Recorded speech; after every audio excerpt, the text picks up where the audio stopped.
A primeira coisa que você precisa perceber em toda e qualquer preparação para a segunda fase de OAB, eu lhe diria, é você, cara, se ligar de como é que se elabora a peça prático-profissional da sua peça.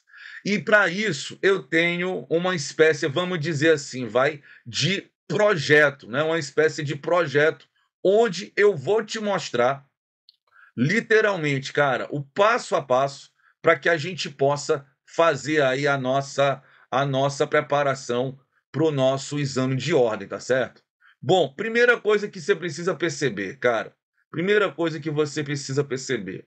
Primeira coisa que você vai precisar perceber é que a gente tem um passo a passo para a gente fazer a, a identificação da peça prática profissional. Nós temos uma sequência que a gente precisa fazer para poder identificar a nossa peça.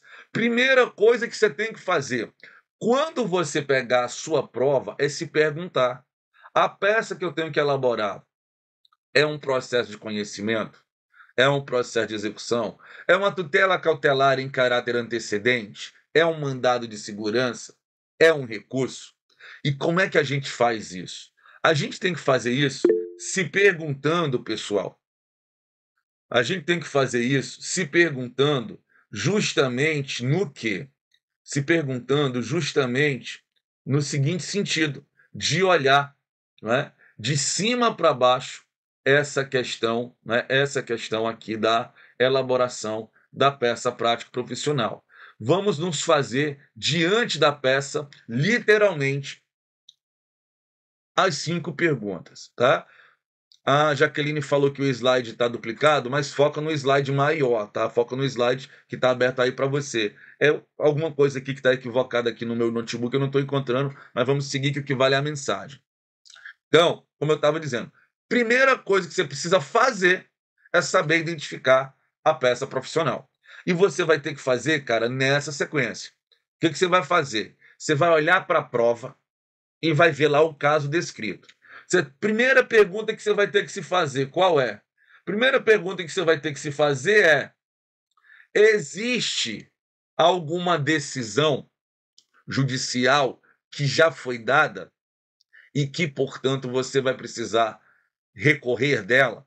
Você vai precisar impugnar alguma decisão judicial? Se a resposta for sim, você já sabe. A gente está diante de um recurso que a gente precisa elaborar e eu vou te dar, no decorrer dessas aulas, uma espécie de formulário de como é que se elabora recurso para a sua prova. Se a sua resposta for não, aí a gente tem que fazer uma outra pergunta. Qual? Cara, tem algum direito que a pessoa narrada no caso, que seria o seu cliente, que ele teria esse direito, mas esse direito está sendo negado por alguma autoridade? Se a resposta for sim, a gente pode estar diante do mandado de segurança. E aí, cara, um exemplo que eu acho que seja fácil para vocês é o seguinte: lá no começo do Empresarial 1, a gente estuda isso na faculdade, né? Lá no começo do Empresarial 1, você estuda isso. O quê? A figura do rural. O rural, ele escolhe se ele quer ser tratado como empresário ou não. Ele tem o direito de ser empresário. Se ele quiser ser empresário, qual é o caminho para ele? O caminho para ele é se registrar perante a junta comercial. Aí imagina exatamente esse caso. Você está diante do fulaninho de tal, que é um fazendeiro, que quer se registrar, que quer atuar empresarialmente. Ele vai à junta comercial, apresenta a documentação e a junta comercial diz: registro não, atividade rural não pode ser empresário. Aqui você está diante de um ato, né, de uma autoridade. No caso, a junta comercial, representada pelo seu presidente, ferindo um direito líquido e certo que o rural tem. A obrigação do rural é formalizar a fazenda, mas ele tem o direito de formalizar para ser empresário ou de formalizar para ser sociedade simples. Se ele quiser ser empresário, ele se registra na junta. E aí a ideia aqui é exatamente o quê? Aquela situação em que ele vai tentar se registrar na junta e a junta nega mandado de segurança, porque há um direito líquido e certo que foi preterido por uma autoridade. Não é esse o caso. vem uma pergunta 3. O que se quer no caso concreto com aquela peça processual? Se quer assegurar algum direito. Eu não estou discutindo o direito propriamente dito. Eu quero apenas assegurar que aquele direito será efetivo quando eu for discutir lá na frente. Nesse caso, nós estaríamos diante de alguma tutela provisória de urgência, seja de natureza cautelar, seja de natureza antecipada em caráter antecedente. Porque nós queremos aqui resguardar e assegurar que quando o pedido principal vier a ser apresentado, nesse caso será possível, nesse caso será viável a discussão judicial daquilo que é o pedido principal. Não quero assegurar direito nenhum. Quarta pergunta. Você está querendo cobrar alguma coisa de alguém? Se a ideia é uma relação credor-devedor, em que você quer cobrar ou que você precisa defender o devedor de uma cobrança, talvez seja o caso de um processo de execução. Processo de execução aqui colocado não só a execução propriamente dita, mas, por exemplo, uma cobrança através de uma ação monitória ou coisa que o valha. Por final, cara, se não é uma cobrança específica, se não é algo para assegurar um direito que você vai discutir no futuro, se você não tem um direito líquido e certo que foi preterido por um ato de autoridade, e se não há, no caso, a descrição de, vamos dizer assim, uma decisão judicial para você impugnar, o nosso caminho será o quê? Será o caminho do processo de conhecimento, do procedimento comum, que, cara, regra geral, as peças de direito empresarial, na regra geral, são relacionadas a peças de processo de conhecimento, seja petição, seja contestação, seja uma réplica. Tá? Então, o primeiro passo que você tem que fazer é identificar. O que eu vou fazer aqui, bicho? Eu vou impugnar uma decisão? Eu vou impugnar uma decisão? Se eu não impugnar a decisão, né, se não for para impugnar a decisão, eu vou assegurar direito a alguém? Se eu não for assegurar direito a alguém, é a tutela antecipada? Né? Eu quero assegurar uma tutela? Se não é isso, é uma cobrança?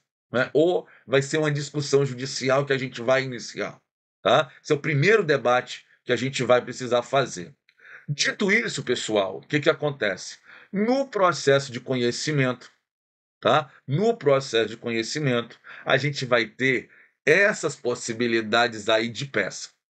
Tá? Nosso foco aqui é a parte geral nessa aula de hoje. A gente vai ter essas situações aí de peça. Ora, teremos a possibilidade de uma petição inicial, ora, teremos a possibilidade de uma contestação ou de uma reconvenção, ora, teremos a possibilidade de uma réplica. Como é que a gente identifica? Né? Identificamos que é processo de conhecimento. Identificado que é processo de conhecimento, como é que a gente identifica, a peça? Para ser petição inicial, cara, você vai ver que a situação hipotética, ela vai estar narrando lá um problema, mas você ainda não tem, diante de toda a situação problema, o indicativo de que há uma ação judicial tramitando. É você, advogando para o seu cliente, naquele caso concreto, que vai entrar com a ação judicial. Nesse caso, a peça é petição inicial. Estrutura lá do artigo 319, que eu quero crer que todos vocês estudaram quando fizeram a disciplina lá de processo civil 1 lá na faculdade. Agora, e se o caso trouxer, veja bem, ele já traz a petição inicial, só que o seu cliente, no caso concreto, é o réu, é a pessoa contra quem aquela inicial foi apresentada e se narra toda a dinâmica daquela petição inicial para quê? Para que, no final, né, você seja citado para que você venha a produzir defesa. Vindo a produzir defesa, né? Vindo a produzir defesa, você vai poder fazer em favor do réu o quê? ora a contestação, ora a reconvenção. Que vocês certamente aprenderam, né? Que quando você vai fazer essas duas peças juntas, você pode hoje fazer numa só peça, né? Trazendo ao mesmo tempo a contestação e a reconvenção, tá? Mas, em teoria, é possível você apresentar a contestação ou a reconvenção ou as duas juntas. Pensando em OAB, ou você faz sua contestação ou você faz a contestação com a reconvenção junta. Cara, de 94 para cá, nunca caiu você fazer só reconvenção, tá? Nunca caiu. Ou é só a contestação, ou é a contestação junto na reconvenção com a mesma peça. E aí é importante que você saiba, a contestação ela serve para contestar a ação, tá? A contestação ela serve para contestar a ação. Ou seja, você vai rebater os argumentos apresentados na petição inicial. Agora, se daquela situação fática você pretende deduzir algum direito a seu favor, aí, velho, a ideia é o quê? Traduzir esses direitos na reconvenção. Tá? Mas a estrutura é essa. Vai contar o problema, aí no meio do problema tem que alguém entrou com uma ação contra o fulaninho e o fulaninho procura o seu escritório de advocacia para apresentar defesa. Essa é a deixa para você ver para a resposta do réu, ou apresentando a contestação, ou fazendo contestação com a reconvenção junto, como a gente vai te mostrar ainda hoje. E eu tenho ainda a réplica. A réplica apareceu umas 2 vezes só em OAB empresarial, segunda fase. E a dinâmica é essa, ela vai narrar que apresentaram a petição inicial, né? O devedor foi citado e apresentou esses argumentos, e o autor foi intimado e procurou o seu escritório para você se manifestar sobre aqueles argumentos apresentados na contestação, né? E essa manifestação sobre a contestação é que a gente chama de réplica, tá? Então, cara, você vai perceber exatamente isso, que o próprio caso ele vai te dar a deixa. Você vai identificar, primeiramente, cara, qual é o procedimento e, num segundo plano, onde é que você está. Você vai começar a ação judicial? Não. O caso já traz a ação judicial e você vai produzir defesa? Ou o caso traz a ação, ele traz a defesa e é para você se manifestar por ela, tá? Tudo ok até aqui, pessoal? Tranquilidade, show de bola, evoluindo. Bom, eu trago aqui para vocês agora, né, vamos dizer assim, as estruturas base para a elaboração da peça prático-profissional. Pessoal, é importante vocês notarem o seguinte: na sua prova, interessa zero processo civil. Zero. Zero. Interessa você saber elaborar a peça. E nesse momento, o cara que se prepara para a segunda fase se desespera, notadamente quando ele não teve lá muitas experiências de fazer peça empresarial. Mas, cara, não precisa. Se você está a 0 km em peça, não precisa. Imagine a petição inicial, né, a peça prática profissional, melhor dizendo, como sendo uma redação em que eu vou te mostrar aqui agora o formulário de como você fazer essa redação e tirar a nota máxima que a FGV vai cobrar de você. Olha só aí para você ver no nosso slide, olha só. Nós vamos falar aqui de quê? Basicamente de petição inicial, de contestação e da réplica. Aí você pode lembrar aí a reconvenção, Giovanni. Vai estar dentro da contestação, se é que é o caso. E aí, cara, eu quero chamar a sua atenção para isso. Repare que a gente vai basicamente seguir um padrão, né? Nós temos um padrão a seguir aqui. Se não, veja, a gente vai começar pelo endereçamento. No endereçamento, e olha que é igual para todo mundo, endereçamento, endereçamento, endereçamento. No endereçamento, a gente vai indicar o juízo competente.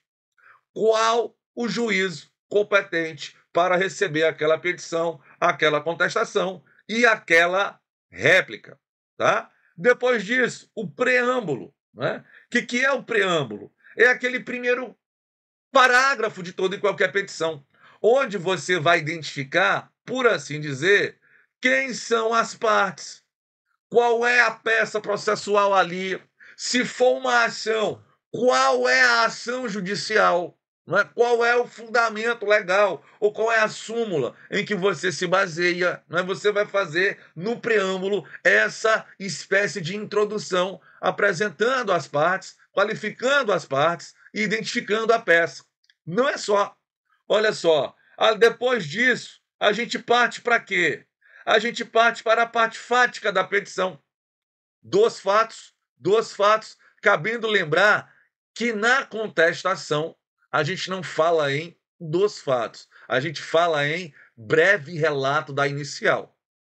Mas o modo de elaborar a parte dos fatos, seja para a petição inicial, seja para a réplica, e a parte do breve relato inicial para a contestação, deve ser feito da mesma forma. Você vai fazer o quê, cara? Você vai literalmente copiar todo o caso concreto apresentado para você. Não caia naquela de querer resumir, porque aí você vai perder tempo, e tempo é um negócio que a gente não tem para perder na OAB. Você vai literalmente copiar o caso do começo ao final. Evidentemente, né? Você não vai copiar a parte que a questão vai dizer, elabore a peça X. Não, copia a situação hipotética apresentada, do começo ao fim.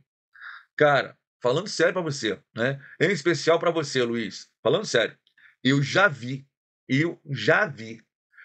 aluno não conseguir a nota mínima da aprovação, o famoso 5 da aprovação, né? Por quê? Porque ele perdeu ali 2/10 da apresentação dos fatos, porque ele inventou de resumir e naquele resumo não estavam as palavras que o examinador entendeu como relevante para contar os fatos. Então, nos fatos, galera, a gente não mexe. Nos fatos, a gente narra do começo ao fim. E na contestação, lembre, a gente não chama dos fatos, a gente chama breve relato da inicial, tá? Seguindo viagem, pessoal, como eu estava dizendo, repare, o próximo momento é o momento do direito. É o momento onde a gente vai apresentar os fundamentos jurídicos. Veja que para a petição inicial e para a réplica é bem parecido do direito. Na contestação, a parte jurídica, a parte que seria dos fundamentos jurídicos, a gente pode dividir em 3 momentos. A parte relacionada às preliminares, a parte relacionada ao mérito e, se for o caso, a parte relacionada à reconvenção, que nós já falamos aqui.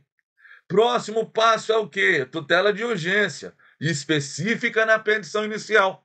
Cabendo você lembrar uma coisa aqui comigo, tá? A gente pode falar tanto na peça de tutela de urgência de caráter antecedente, e aí a gente vai fazer só a tutela antecipada ali, ou a tutela cautelar, como pode aparecer assim também na sua prova, né? Ou seja, você vai trazer a petição inicial e na via incidental, dentro da própria petição inicial, se apresenta o seu pedido de tutela, se apresenta o seu pedido de urgência, tá? E aí eu vou ter dos pedidos, né, cada peça com a sua estrutura específica de pedido, finalizando a peça aí da petição inicial, né, com o valor da causa. Cara, essa é uma tabela que vale a pena de você memorizar, porque essa tabela, bicho, ela vai te entregar justamente, vamos dizer assim, o esqueleto que você precisa memorizar para poder, no caso concreto, ir elaborando a sua peça. Tá? Então, vale muito a pena você memorizar esse quadrinho aí das estruturas base para a petição inicial. Dito isso, pessoal, eu quero agora lhe mostrar como é que você vai literalmente, cara, escrever a sua peça do começo ao seu final. Tá? Vem comigo, olha só. Primeira coisa que eu quero mostrar para você aí vai dizer respeito ao endereçamento, né? Seguindo lá a tabelinha do esqueleto que eu elaborei para você. O endereçamento. Primeira coisa que você precisa ficar ligado. Como é que você vai fazer para a petição inicial? Aí, ó, na regra geral, você vai colocar sempre por extenso, como está aí. Excelentíssimo senhor, doutor, juiz de direito da tracinho, vara cível da comarca de Tracinho, do estado de Tracinho. Na regra geral, você vai fazer dessa forma. Cabendo notar, cara, você é proibido de fazer aquilo que muitas vezes você faz, né, nos estágios que você faz na faculdade, né, final do curso, aparece lá os estágios curriculares para fazer, e aí quando você vai montar uma peça simulada, o professor normalmente sugere, inventa os dados aí e coloca, para ele poder avaliar. Cara, exame de ordem, você não pode trazer nenhuma informação nova. Qualquer novo dado que você apresentar, o edital, ele reconhece, tá? O edital, ele reconhece justamente como uma forma de você se identificar. E essa forma de você se identificar é motivo para zerar a sua prova, é motivo para anular ela, tá? Então, fique esperto com isso. Você não traz nenhum dado novo, tá? A informação que você precisar colocar, como por exemplo, o número da vara, o nome da cidade, do estado, se não tem a informação, bota tracinho, tá? Lembrando, né, a ideia é, regra geral, vara cível da comarca de Tracinho, do estado de Tracinho. Quando é que você vai sair dessa hipótese? Só para concluir a petição inicial, tá? Quando é que você vai sair dessa hipótese? Você vai sair dessa hipótese primeiro. Se você perceber que as discussões vão girar em torno da Lei 11.101, vão girar em torno de um processo de falência de recuperação. Nesse caso, você vai colocar excelentíssimo senhor juiz de direito da Tracinho, vara de falências e recuperação judicial de empresas da comarca de Tracinho, do estado de Tracinho. Nesse momento, você pode se perguntar, mas como é que eu vou saber se naquela comarca tem vara de falência? Você não tem como saber no momento da prova. Mas uma coisa você precisa saber. Se tiver vara de falência, é ela a competente no caso concreto, tá? Tendo vara de falência, é ela a competente no caso concreto. Então, se a discussão para a elaboração da sua peça, você vê que o fundamento está todo na Lei 11.101, chama vara de falências. E a única situação que a gente vai jogar para a Justiça Federal é quando sair aqui de cena para você ler, né? E você vai colocar excelentíssimo senhor, doutor, juiz federal da Tracinho Vara, da seção judiciária de Tracinho, o nome do estado.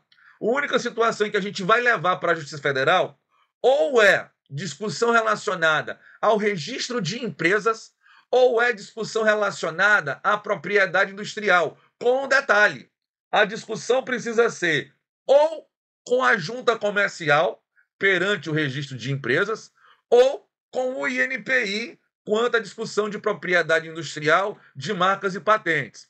Tá? Então, para dar um exemplo aqui para você e abrir aqui o debate, tá? Se liga só, se liga nesse exemplo.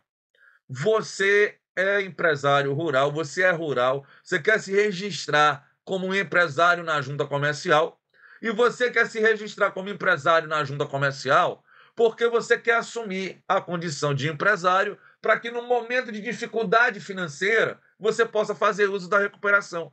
Você tenta fazer o registro, vai lá, a junta comercial nega. Você vai começar uma discussão com a junta comercial.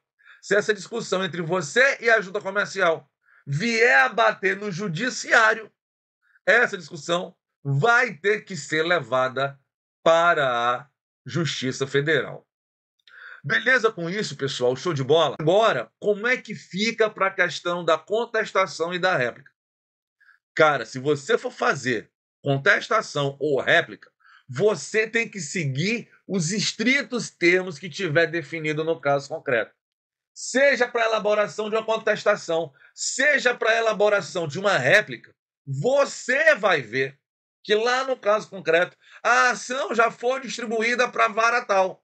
Então, o seu endereçamento tem que ser aquela vara mencionada lá no caso concreto para você, tá? E aí é muito importante vocês tomarem cuidado, com a questão da vara única ou do caso da comarca da capital. Eu já tive experiência de prova de ter que fazer recurso para aluno meu que resolveu, mas que o cara não precisava passar apuro se ele tivesse prestado atenção nisso, que a gente fala sempre. Às vezes, a prova vai te dizer que lá na comarca, sei lá, de Juazeiro do Norte, tem uma vara única. Aí, nesse caso, cara, você não vai colocar na vara civil da comarca tal. Você tem que colocar o quê? Na vara única. E uma vez, cara, aconteceu o quê?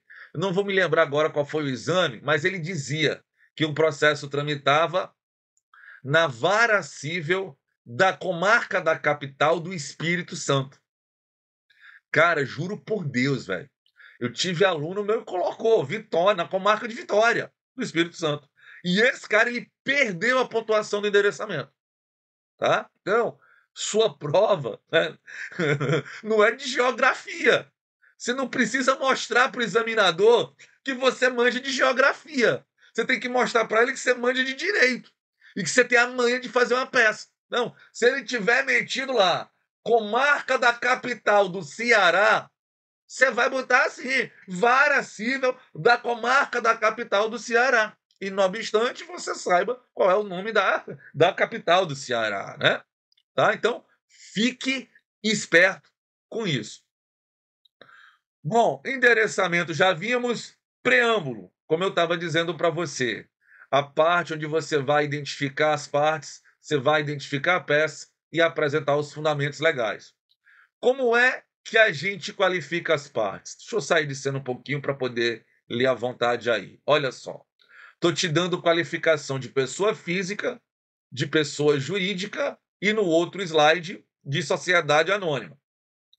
Se é pessoa física, você vai fazer como? Fulano de tal, o nome do carinha lá do caso concreto, nacionalidade, tracinho, estado civil, tracinho, profissão, tracinho, portador do RG, tracinho, do CPF, tracinho, residente domiciliado na, tracinho. Né? Desse jeito, cara, você vai fazer. Desse jeitinho, nesse formato, tá? Sempre colocando um tracinho para identificar o quê? Para o examinador saber que você sabe qual era a informação que era para estar ali e que você está ligado no edital, que você não pode trazer informação nova. Né? Cara, nem se o nome do fulano de tal for José da Silva, você vai poder dizer que ele é brasileiro. É nacionalidade, tracinho, estado civil, tracinho, profissão, tracinho. Você só tira esses tracinhos aí, né? Só vai tirar os tracinhos se o caso concreto te disser essas qualificadoras. Agora, para a pessoa jurídica, exceto a sociedade anônima.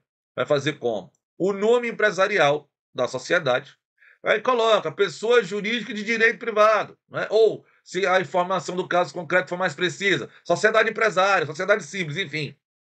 Inscrita no CNPJ número, tracinho, estabelecida na, tracinho, seria o endereço da sede, nesse ato, se fazendo presente por seu administrador. E aí você seguiria fazendo a qualificação de pessoa jurídica, tá? Então, se liga, cara.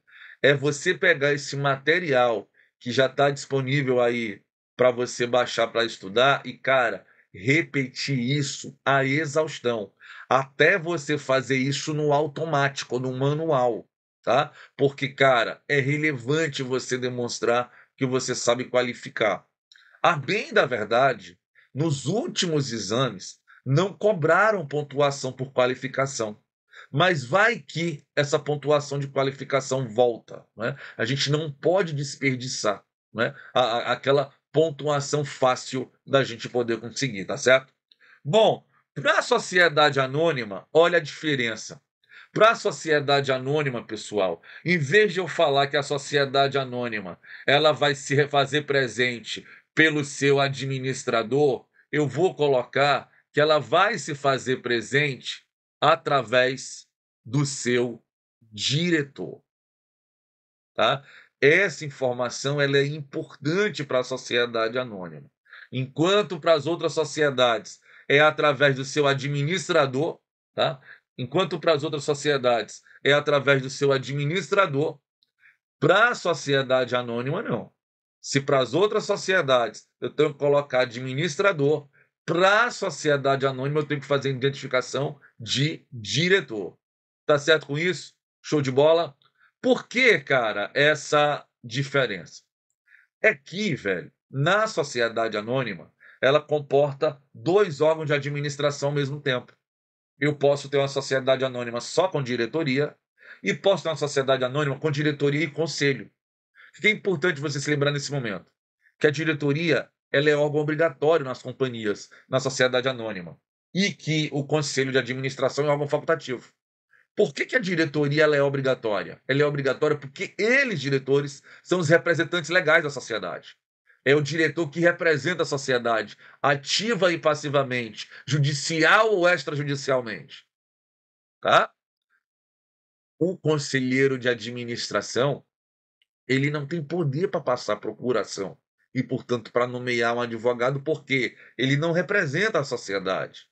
Isso, inclusive, é um dos exemplos clássicos de preliminar que a gente pode alegar em contestação, que eu vou te mostrar já já na sequência. Tá? Então, fique esperto. Para o diretor, né, para a sociedade anônima, eu tenho que identificar como diretor.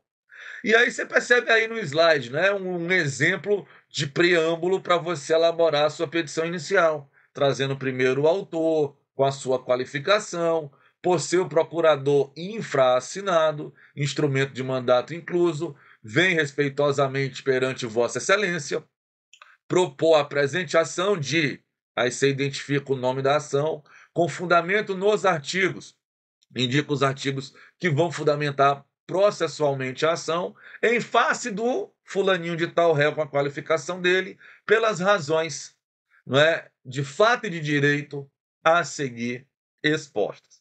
Cara, qualquer petição inicial, esse é o modelinho para você fazer qualificação de preâmbulo. Cara, é treinar isso a exaustão. A qualificação das partes eu já mostrei antes. Aqui é o preâmbulo da inicial. Cabendo notar que no caso de mandado de segurança, você não entra com a ação com um mandado de segurança contra alguém, mas contra o ato da autoridade coatora. No exemplo que eu estava tratando agora há pouco, do rural que quer se registrar na junta comercial, que a junta não deixa. O que ele vai fazer? Ele vai fazer um mandado de segurança contra ato do presidente da junta comercial. Tá? Não é uma ação contra alguém, é uma, aspas aqui, ação contra um determinado ato, tá? Um ato praticado por uma autoridade coatora. Dito isso, galera, preâmbulo para contestação.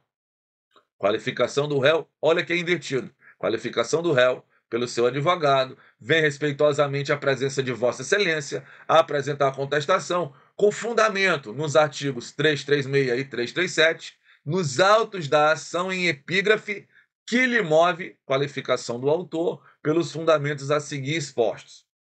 Mesma linha o preâmbulo para a réplica. Autor, já qualificado nos autos da ação de que lhe move o réu, vem respeitosamente impugnar a contestação ou oferecer réplica, tanto faz você impugnar a contestação ou oferecer réplica, com fundamento nos artigos 350 a 352, pelas razões de direito a seguir expostas, cabendo você lembrar o seguinte, ó, saindo aqui de tela para poder ler, ó, cabendo você lembrar o seguinte, para a contestação e para a réplica, entre o endereçamento e o preâmbulo, você tem que fazer menção ao número do processo, da forma como eu estou te apontando aí. Processo, número e tracinho.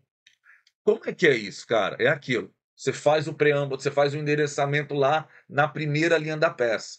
Você tem que deixar 5 linhas ali sobrando para você abrir o preâmbulo. No meio dessas 5 linhas, se for contestação ou réplica, você coloca processo número, porque você estará aí mostrando para o examinador que você tem a noção que aquilo ali é uma continuidade de processo. Beleza? Seguindo viagem, pessoal, o que a gente tem agora? Dos fatos ou do breve relato da inicial. Aqui não tem muito o que fazer. É literalmente transcrever o caso que foi apresentado. Não perca tempo em reelaborar, não. É transcrição. Lembre que você está correndo contra o tempo. Aí a gente vai para a parte do direito da fundamentação, né? Onde você vai ter o quê? Que apresentar os fundamentos legais. Só que é importante notar o seguinte, tá? É importante notar o seguinte: você não precisa, cara, transcrever o artigo para sua peça. Não há necessidade. Você precisa indicar qual é o artigo de lei, qual é a súmula que se relaciona ao caso e apresentar essa relação. Não basta só você botar artigo tal, né? O que é que aquele artigo tal se relaciona com a hipótese do caso concreto? É isso que você tem que apontar em prova, tá? Cabendo notar a mera menção do dispositivo legal, sem apresentar a sua justificativa, e a mera transcrição não pontuam. Lembrando, como a gente colocou aí, na contestação eu não vou falar em do direito, eu vou dividir em preliminares e mérito. Vamos ver como é que isso funciona. Olha só, pensando em preliminares, né, eu vou ter aí os argumentos apresentados aonde? Os argumentos apresentados no artigo 337 do CPC. Rol taxativo, onde vai constar aí todas as possibilidades de preliminares a serem alegadas em contestação. Cara, em matéria de direito empresarial, é bom que se diga. Nós temos alguns casos clássicos de preliminar que você precisa ficar ligado. Primeiro, questão aí de incompetência, que pode ser absoluta ou relativa. É muito comum, galera, muito comum. A prova vai trazer para você uma contestação, é muito comum ela trazer uma preliminar de incompetência, né? Seja ela absoluta, incompetência absoluta, como por exemplo um caso de falência, seja uma incompetência relativa, muito comum. Além disso, inépcia da inicial é outro caso comum de incompetência. Além disso, incapacidade de parte, né? Sem evidentemente estar aí devidamente assistido ou representado, né? Lembre, por exemplo, daquela situação que a gente estuda lá no início do empresarial, né? Da atividade empresarial continuando em nome do incapaz. E aí você vai então entrar com a ação, né? Você vai entrar então com a ação em favor desse incapaz que está tendo a sua atividade continuando. Ele vai estar lá como autor, mas ele tem que estar representado pelo seu tutor, pelo seu curador, etc. Se ele aparece sozinho, incapacidade de parte preliminar. O outro caso, defeito de representação. Muito comum aparecer tanto na prova da OAB quanto na vida real. Defeito de representação. Por quê? Quem é que tem que passar procuração, galera? Quem tem que passar procuração são os administradores da sociedade. Portanto, velho, um sócio numa LTDA que passa procuração, ali a gente tem defeito de representação. Numa sociedade anônima que a gente falava agora, a procuração foi assinada pelo conselheiro de administração, sendo que o representante da sociedade é o diretor. Eu vou ter aqui também defeito de representação para ser alegado em matéria de preliminar. Um outro caso qual é? Convenção de arbitragem. Não é? Você entra com a ação judicial, só que o caso concreto está dizendo lá que é um contrato e que nesse contrato tem lá uma convenção de arbitragem, uma cláusula compromissória para resolver aquele litígio na via arbitral. É o argumento a ser apresentado. E outros clássicos também. Ilegitimidade de parte. Você entrou contra alguém, mas esse alguém não é parte no processo, né? Ele é parte legítima, ou falta de interesse processual. Galera, se vocês pegarem o artigo 337, vocês verão que existem outras causas de preliminares, tá? Outros argumentos de preliminar, mas esses são os mais comuns de aparecerem, né, em prova de segunda fase empresarial. Se você identificou que a sua peça é contestação, tarefa de classe no dia da prova é identificar essas preliminares, que sempre aparece pelo menos uma delas, tá? Eu acho que de todas as vezes que foram cobradas contestação, eu acho que talvez em uma delas, se é que aconteceu, não teve preliminar. Em todas tem. E normalmente gira em cima dessas aí. Cabendo você notar o quê? Ó? Diante da presença de preliminares levantadas na contestação, faz-se necessário o pedido de extinção do processo sem resolução de mérito. Ou seja, cara, você precisa conectar o artigo 337 do CPC com o artigo 485 do CPC. Tá? Como é que você vai fazer isso lá no Vadimeco?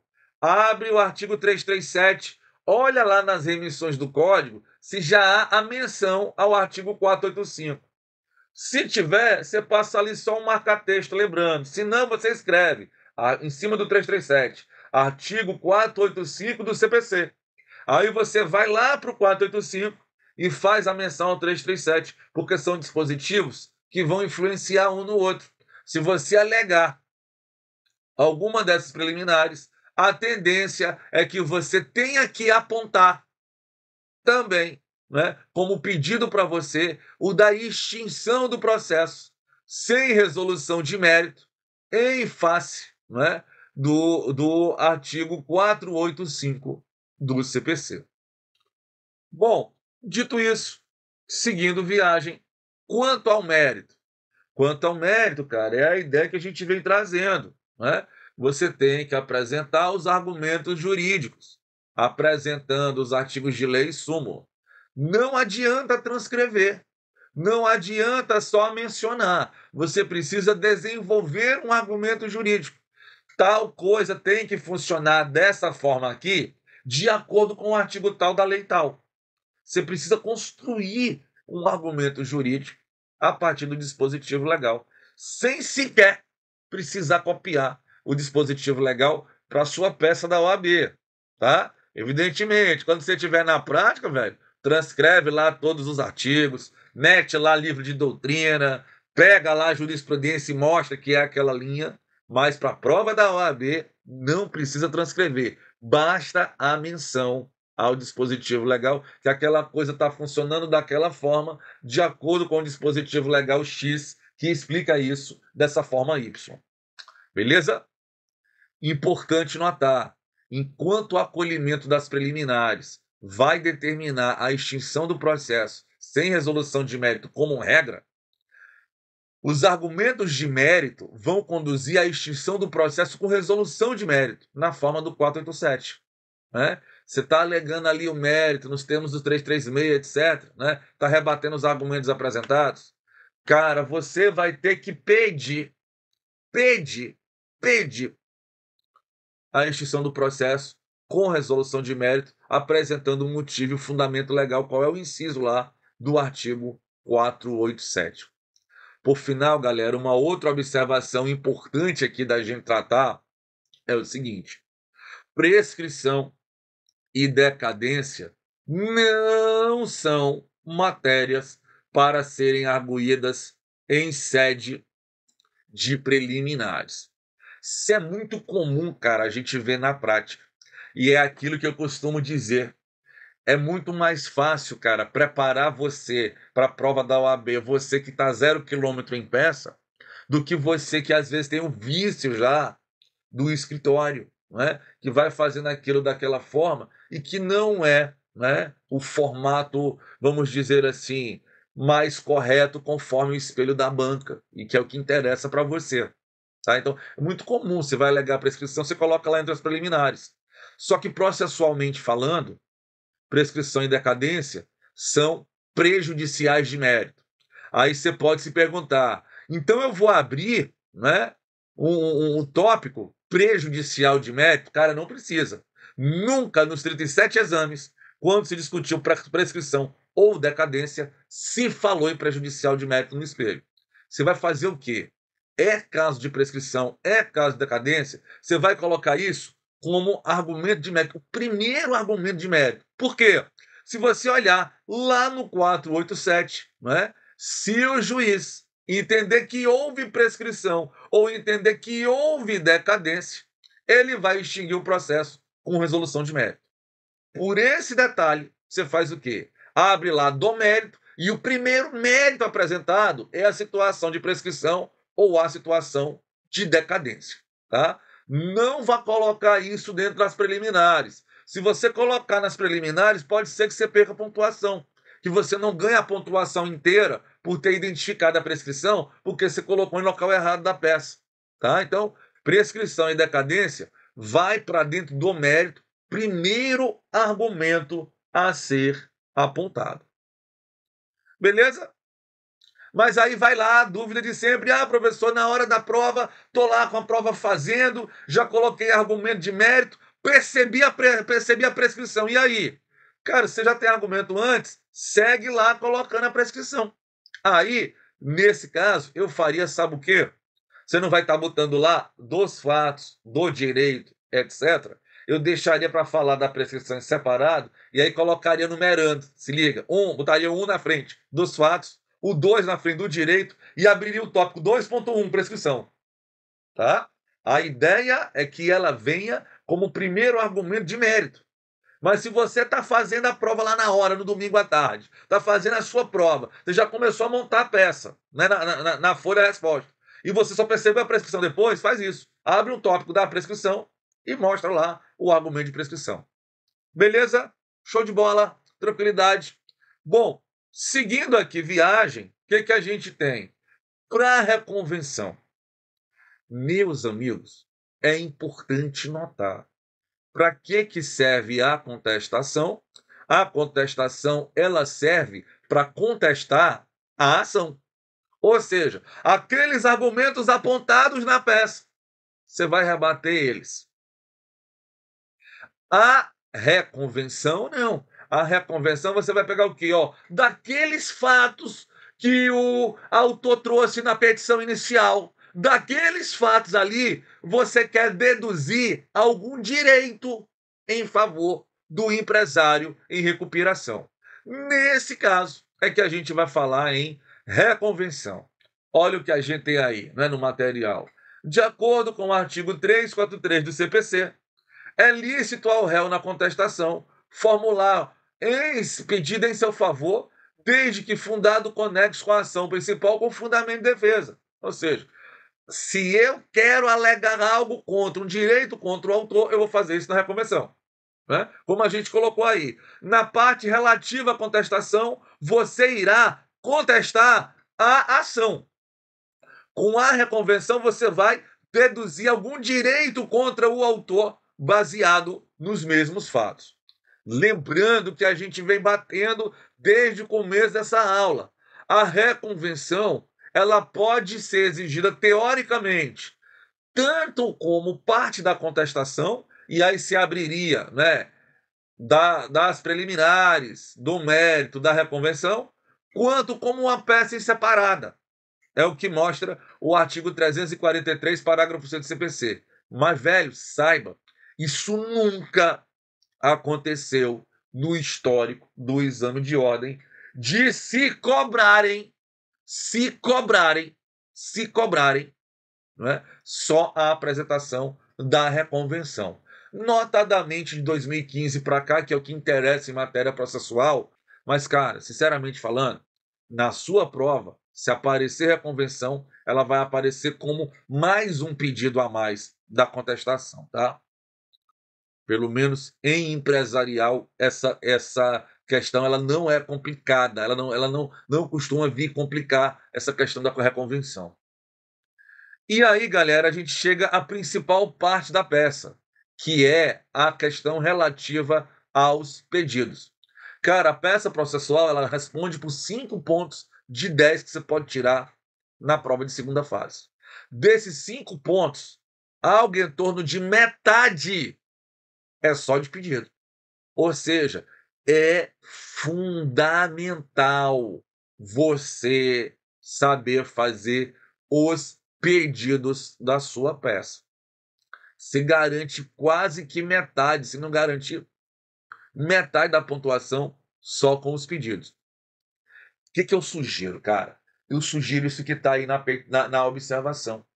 É importante que você crie para você uma sequência de pedidos. E você use aquilo à exaustão, até que aquela sequência de pedidos rode no automático rode no manual para você, tá? O que eu vou te apresentar aqui é aquilo que eu costumo normalmente fazer, é aquilo que a banca normalmente costuma apresentar, que é a sequência de pedidos de acordo com o que vai acontecer no processo. Agora, o que interessa é você fazer todos os pedidos. O que não pode, velho, é você, quando for fazer a peça 1, você faz os pedidos seguindo um estilo.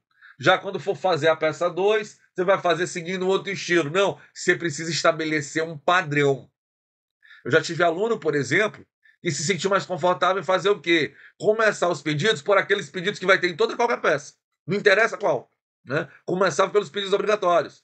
Depois entravam os pedidos facultativos. Depois entravam os pedidos específicos que existiam para aquela determinada peça. É um critério, né? Que eu vou te mostrar aqui é o mais comum, que é o critério da sequência, né? Do que vai acontecendo ao longo do processo. Mas cabe a você ou materializar esse exemplo que eu vou te dar ou criar o seu, desde que você crie um padrão, tá certo? Bom, vamos lá então ver o que a gente tem aqui para hoje ainda. Olha aí, petição inicial. Como é que a gente vai fazer a parte de pedidos de petição inicial? Né? Termina do lado direito, aí abre 2 pedidos. Diante do exposto, requer.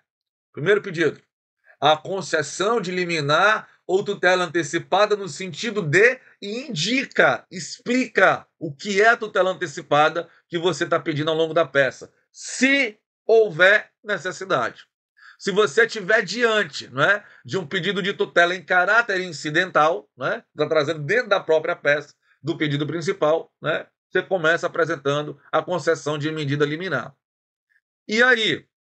E aí você pode fazer o quê? Segundo pedido, citação do réu.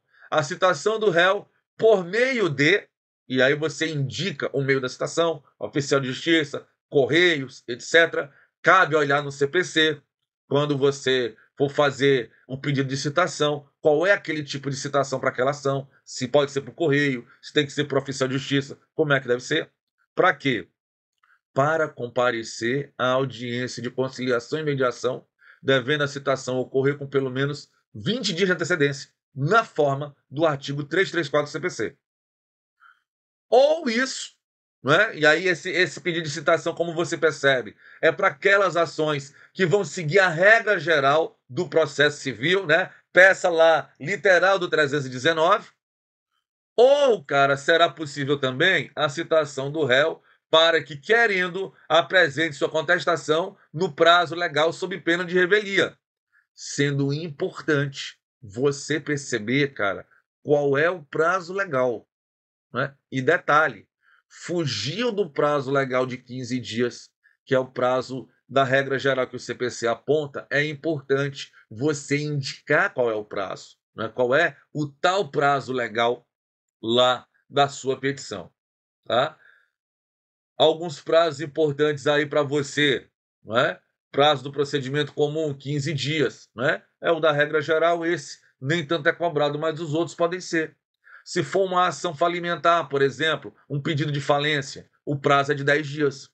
Eu, membro da banca examinadora, se fosse pedir para você um pedido de falência, eu daria um 0,1 dos 5 para você me indicar o prazo legal correto de defesa do réu. Na ação de nulidade e adjudicação de patente, a gente vai estudar isso. Tá? Nessa ação, o prazo, pasmem, é de 60 dias. Para tutela cautelar, o prazo é de 5 dias. Tá? Então, você memorizar, cara, pelo menos esses 3 prazos e usar no caso concreto para aquelas ações que não couberem, não é, a audiência de conciliação e mediação, segue o jogo por aí. Ou então, para o mandado de segurança. A notificação da autoridade coatora, indicando pela função. Né? Imagina que aparece lá na sua prova. Né? Luiz Filho, presidente da Junta Comercial, impediu a Jaqueline Alves, empresária rural, de se registrar. Você não vai entrar com mandado de segurança contra o Luiz Filho. É contra o ato do presidente da Junta Comercial. E você vai mandar notificar o presidente da Junta Comercial para prestar informações no prazo de 10 dias. citou, indicou, formou a lide. Terceiro pedido, o pedido principal, a procedência do pedido de autor no sentido de. E aí você vai dizer o que é que você quer de pedido com aquela ação do caso concreto. Sendo importante lembrar no pedido principal, caso você tenha pedido liminar, que essa liminar seja confirmada mediante sentença. Próximo pedido que você vai apresentar, condenação ao pagamento de honorários e custas, né, com os honorários aí no valor de 20%, de acordo com o que o CPC apresenta. Agora, é interessante notar que existem ações judiciais que dispensam, né, ou condicionam o pagamento de custas ou de honorários. Você precisa se atentar para isso. Se você vê que dispensa, você não tem que apresentar pedido de custas. Se apresentar, vai estar apresentando errado. Pode não ter pontuação por isso. Não é? Pode ter situação em que não vai caber honorários, em que os honorários só cabem se acontecerem em determinado fato. São honorários condicionados. E isso você precisa mostrar nesse momento do pedido da peça. Tá? Além disso, intimações sejam enviadas para o escritório na rua tal, nos termos do artigo 106, inciso 1, e a opção do autor, seja pela realização ou não, a depender do que a informação te der no caso concreto. Se o caso concreto não te der informação nenhuma, vai no genérico. A opção pelo autor pela realização ou não, de audiência de conciliação e mediação, isso se for uma ação que vá seguir o procedimento comum. E aí você pode ter, né, além desses pedidos, padrãozão do 319, você pode ter pedidos específicos de acordo com a ação judicial do caso concreto. Bom, indo adiante, né, eu vou ter aí o quê? Fechamento da peça. Pretende-se provar o alegado por todos os meios de prova em direito admitido, e especialmente tracinho. Tá? Lembrando, o pedido genérico de provas não pontua. Você tem que apontar as provas de acordo com o que o caso concreto trouxer para você. Professor, estou com medo de apresentar uma prova que não esteja claro no caso concreto. O examinador pode entender que eu estou me identificando. Você faz o quê? Especialmente tracinho. Você está mostrando para o examinador que você sabe que o pedido genérico não pontua. Tá? Aí você vai usar o caso concreto. Pessoas ouviram dizer. Você vai falar em prova testemunhal. A discussão está em cima do contrato social. Você vai pedir para juntar prova documental, continente ao contrato social, enfim, de acordo com o que o caso te der. Tá? Ou, especialmente, tracinho. Só não pode ficar, pretende-se provar o alegado por todos os meios de prova em direito admitido, ponto. Não. Você tem que fazer pedido específico de prova. Além disso, pessoal, esse penúltimo parágrafo, a gente vai colocar se o pedido for de tutela provisória em caráter antecedente. Informar, por fim, a esse juízo, no prazo de 15 ou 30 dias, a depender do caso concreto, que irá propor a ação tal, a ação principal, em cumprimento ao artigo tal, a depender do caso concreto, pode ser 303 ou 308 do CPC. Mas, repetindo, esse parágrafo só vai ter se você estiver fazendo um pedido de tutela provisória em caráter antecedente. E aí a gente chega ao valor da causa, né? Dá-se a causa ou a reconversão, se for o caso, o valor de reais tracinho. Cara, normalmente o valor ele está definido no próprio caso concreto. Qual é o valor da discussão? Você não tem que fazer muita conta nem se aperrear com isso. O contrato de 500 mil reais, valor 500 mil reais. Tá? A única coisa que você precisa ficar ligado é, se for discussão sobre alocação empresarial, o caso vai te dar o valor do aluguel. E o valor da causa será 12 vezes o valor do aluguel, conforme você vê no artigo 58, inciso 3, da Lei 11.101. Beleza? Tranquilo? Show de bola? Bom, para contestação, nós já quase terminando o nosso papo de hoje. E para contestação? Olha que é na sequência do que a gente estava comentando. Diante do exposto, requer o acolhimento da preliminar, tal, né, vício de representação, ilegitimidade de parte, etc., nos termos do artigo 337, inciso tal, tá? A fim de extinguir o processo sem resolução de mérito, né, com fundamento no artigo 485 tal. Ou então, remeter ao juízo competente, caso a preliminar seja de competência do juízo.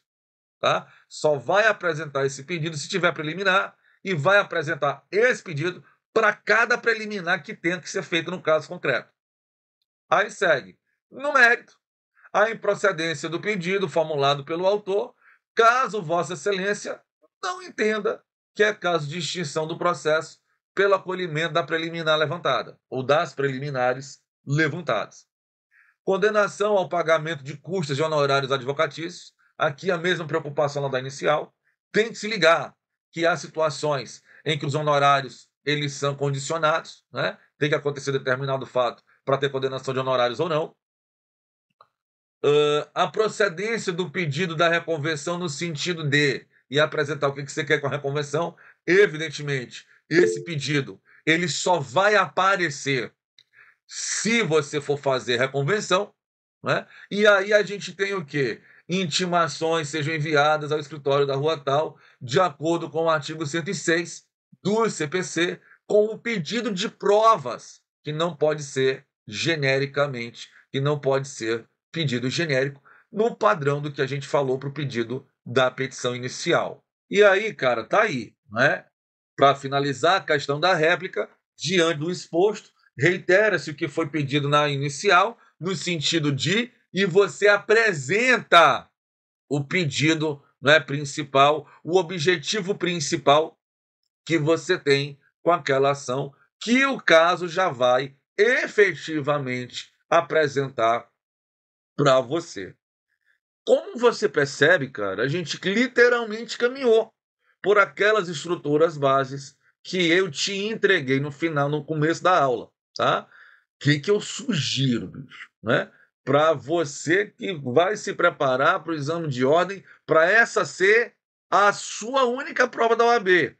Treine a exaustão os modelos, né, as informações, o modo de preenchimento que eu estou te entregando aqui nessas aulas. Né? Vocês têm acesso aí a esses slides, né? Aí na própria plataforma lá do ambiente do curso, tá certo? Então, peguem esse material, revisem, treinem a exaustão, porque, bicho, quanto mais automático isso ficar, melhor facilita a sua vida.